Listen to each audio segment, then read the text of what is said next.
Unleash the power of seamless file syncing by connecting your Dropbox to your computer today. First, let's head to the Dropbox website. You can simply type Dropbox into your search engine and select the official Dropbox link. Once you're on the home page, look for a button that says Download App or Get the App. Click on that button. After clicking Download, your computer will begin downloading the Dropbox installation file.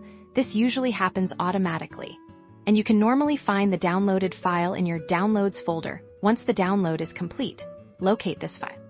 Now, open the downloaded Dropbox installer file. Your computer might ask for permission to run the application.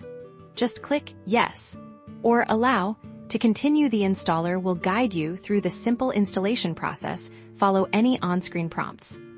Once the installation is finished, the Dropbox application will automatically open. You'll see a sign-in screen here.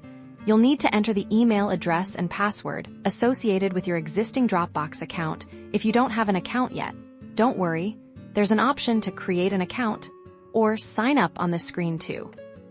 After you've signed in, Dropbox will start setting up a special folder on your computer. Any files you place in this Dropbox folder will automatically be uploaded to your Dropbox cloud storage and synchronized to all your other connected devices. You're now all set to enjoy effortless file access anywhere.